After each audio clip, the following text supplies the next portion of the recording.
जय Hind. Shanghai cooperation organisation की meet खत्म हो चुकी है। प्रधानमंत्री नरेंद्र मोदी कल रात 2 बजे भारत पहुंच गए। आज उनका जन्मदिन है। उनको जन्मदिन की बहुत बहुत मुबारकबाद। जैसा कि मैंने पिछले वीडियो में आपसे संवाद किया था, आपको बताया था कि शंघाई कोऑपरेशन ऑर्गेनाइजेशन के अंदर कौन कौन सी मीटिंग्स अहम होंगी, और मैंने उसमें ईरान का जिक्र किया था कि ईरान की मीटिंग जो है भारत के लिए बहुत अहम है। अब ये मीटिंग खत्म हो गई। इसके अंदर हमने देखा कि मोदी साहब ने ना तो शी जिनपिंग को कोई भाव दिया, ना शहबाज शरीफ की तरफ देखा। बातचीत करी उन्होंने तो रूस के राष्ट्रपति से करी, उन्होंने तुर्की के अर्दोगान से की, और आपके ईरान के राष्ट्रपति से की, और नीडलेस टू से उज्बेकिस्तान और सेंट्रल एशियन रिपब्लिक के जो ममालिक की जो रहनुमाई कर रहे थे उन लोगों से भी उनकी बातचीत हुई। तो लेकिन अहम बातचीत जो मैंने जैसा कि पहले बताया कि ईरान के साथ ही, जिसको ज्यादा इंपॉर्टेंस नहीं दी, ना मीडिया में दी, ना उसकी इधर उधर कहीं जिक्र हुआ। अनफॉर्चुनेट है क्योंकि उसमें कोई जूसी स्टोरी निकल के नहीं आती। लेकिन अगर सामरिक दृष्टिकोण से देखा जाए तो ईरान के साथ बातचीत हमारी बहुत बहुत अहम है। अब सेंट्रल एशियन रिपब्लिक्स जितने भी स्थान है, कजाकिस्तान, तुर्कमेनिस्तान, किर्गिस्तान, उज्बेकिस्तान, ये सारे जो स्थान हैं इनके पास अपार मिनरल वेल्थ है, बहुत बड़ा रिसोर्स है इनके पास में। और इनको जो कमी है वो समुद्र की कमी है। समुद्र की कमी कहां से दूर होती है? या तो ये अफगानिस्तान के थ्रू पाकिस्तान आए, पाकिस्तान से या कराची जाए, या इंडिया से होते हुए बॉम्बे जाएं, या गवादर जाएं। तो पाकिस्तान एक बहुत इंपॉर्टेंट मुल्क है, साथ ही साथ अफगानिस्तान भी बहुत इंपॉर्टेंट मुल्क है। लेकिन अनफॉर्चुनेटली अफगानिस्तान में जिस तरीके का माहौल है, वहां से ट्रेड इस समय करना बहुत ही जोखिम वाला खेल है, नुकसान का सौदा भी हो सकता है। और जब पाकिस्तान की बात करें तो वहां पे तो सांस भी भारत विरोधी होती है। तो वो कोई भी चीज ऐसी नहीं करेंगे जिससे कि उनका फायदा हो, वो चीज करेंगे जिससे कि भारत का नुकसान हो। तो ये फर्क है। और जो वाइबल ऑप्शन है वो छाबहार के थ्रू इंपोर्ट एक्सपोर्ट का है।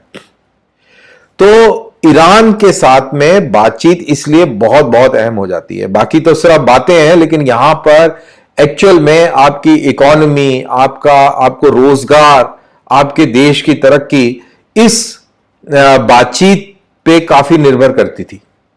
और ऐसे बहुत सारे बातचीतों के सिलसिले कुछ मोदी साहब के लेवल पर, कुछ बैकडोर डिप्लोमेसी के चलते, कुछ फॉरेन मिनिस्टर के हवाले से, ये सारी चीजें जो हैं ईरान के साथ में हो रही हैं। और हमने देखा कि कैसे अफगानिस्तान को भी जब हमें वीट भेजना पड़ा तो हमने जो पहली खेप भेजी थी वो छाबहार के थ्रू ही भेजी थी। और अनफॉर्चुनेट बात यह है कि अभी भी 10,000 मेट्रिक टन का जो वीट है वो रुका हुआ है। वो इसलिए रुका हुआ है क्योंकि पाकिस्तान ने उसकी अनुमति नहीं दी है। तो ये कहानी है। 10,000 मेट्रिक टन या 10,000 टन, आई थिंक 10,000 टन है मेट्रिक टन, सॉरी। तो ये कहानी है पाकिस्तान की। तो इसीलिए मेरे को लगता था और लगता है कि ईरान के साथ बातचीत बहुत बहुत अहम है। जियो स्ट्रेटेजिक लेवल पर बहुत अहमियत है उसकी। अगर ईरान के साथ में हमारे संबंध और भरोसा और ये सारी चीजें उस लेवल पर पहुंचती हैं जिससे कि हम सेंट्रल एशियन रिपब्लिक्स को ट्रेड कर सकें, अफगानिस्तान से अपना ट्रेड साथ सकें, तो मेरे ख्याल से ये एक बहुत बड़ी कामयाबी होगी, खास तौर से अपने ट्रेड के लिहाज से और पाकिस्तान को उसकी औकात और उसकी जगह दिखाने के लिहाज से। लेकिन वहां पर समस्या अमेरिका आता है, क्योंकि अमेरिका और ईरान के रिलेशन अच्छे नहीं हैं। और साथ ही हम जब ईरान के नज़दीक ज़्यादा जाते हैं तो सऊदी अरेबिया और यूएई भी इस बात को पसंद नहीं करते हैं। और तो ये काफ़ी पेचीदा मसला है, और इस पेचीदगी से ही कोई रास्ता ऐसा निकालना है कि जो हमारे जो दोस्त हैं, चाहे वो मिडिल ईस्ट में सऊदी अरेबिया और यूएई हो या अमेरिका हो, वो भी हमसे नाराज़ ना हो। तो ये काबिलियत मेरे ख्याल से नरेंद्र मोदी में बखूबी है, और उन्होंने बखूबी इसको अंजाम भी दिया होगा, और इस पर अंदर खाने बहुत जोर शोर से काम भी चल रहा होगा। तो ये तो रही बात ईरान की। उसके बाद आप देखिए कि मोदी साहब ने कितने तरीके से, कितने सलीके से रशिया को यह बता दिया कि आपने जो यूक्रेन में किया है ये बिल्कुल गलत किया है। देखो, बात करने का भी तरीका होता है। एक तो होता है कि सीधे सीधे आपने उनको गलिया दिया, उनको उनकी बात का पूरा आपने काट पीट कर दी और बिल्कुल बोल दिया कि भाई तो आपने बिल्कुल सब बहुत बड़ी गलती और नाइंसाफी करी है। दूसरा तरीका होता है कि बड़े सटल तरीके से उस चीज को पेश करना, जैसा कि मोदी साहब ने किया। मोदी साहब ने उनको बिल्कुल अच्छी तरह बताया कि देखिए भाई, ये जमाना अब लड़ाई लड़ने का नहीं है, बातचीत से सारी चीजें सुलझनी चाहिए। उधर पुतिन साहब ने भी चौका मार दिया। उन्होंने कहा कि हम तो लड़ाई लड़ना ही नहीं चाहते, लेकिन नेटो और यूक्रेन में जो सरकार है वो नहीं चाहती कि शांति स्थापित हो। तो ये भी एक बहुत अहम स्टेटमेंट उस तरफ से आया।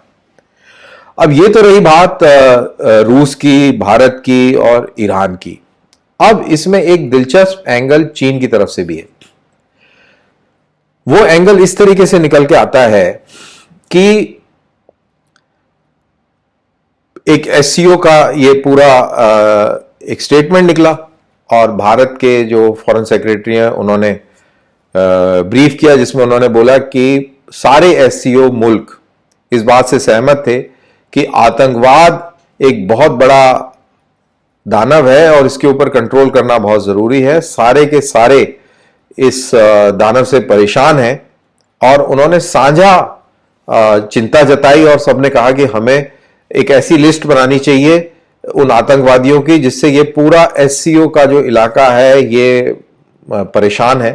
और ये एक बहुत अच्छी बात उन लोगों ने कही। लेकिन जैसे ही ये बात करी, इसके ऊपर हस्ताक्षर हुए, कुछ ही घंटों में चीन ने यूनाइटेड नेशंस के अंदर एक ब्लॉक लगा दिया उस प्रक्रिया को जिसके तहत एक मुंबई हमले का एक आतंकवादी मीर है, जिसके ऊपर यूनाइटेड नेशंस की उसको यूनाइटेड नेशंस का एक टेररिस्ट डेजिग्नेट करना था और उस तरीके से पाबंदी लगनी थी, उसके ऊपर रोक लगा। तो अब सवाल ये पैदा होता है कि आपने कुछ ही घंटे पहले तो आपने ये अपनी सहमति जताई कि एससीओ के इलाकों में जो आतंकवाद है, जो आतंकवादी हैं, उनको पहचाना जाए, उन पर रोक लगाई जाए। और कुछ ही घंटों के बाद आपने यूनाइटेड नेशंस में उस प्रस्ताव पे रोक लगा दी, ब्लॉक लगा दिया। तो आपकी मंशा क्या है, आप क्या कहना करना चाह रहे हैं, और आप आतंकवादियों के थ्रू, आतंकवादी मुल्कों के थ्रू आप एक पॉलिटिक्स खेलना चाह रहे हैं।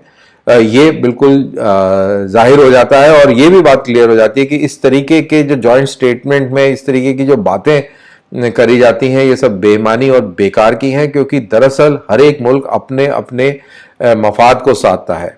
अगर मीर को आतंकवादी घोषित कर दिया जाता है यूनाइटेड नेशंस लेवल पर और अकॉर्डिंगली सैंक्शंस लगाई जाती, तो उसमें नुकसान जो चीन को लगता है कि वो पाकिस्तान को होता, क्योंकि नेचुरली पाकिस्तान, आईएसआई, इन्हीं लोगों ने उनको पाला पोसा बड़ा किया है और एक चैलेंज दुनिया के सामने रखा है। तो वो नहीं चाहते कि उनका जो फ्रेंड है वो ऐसी सिचुएशन में फंसे। तो यहां पर उन्होंने अपनी दोस्ती निभाई है, और दोस्ती इसीलिए निभाई है कि वो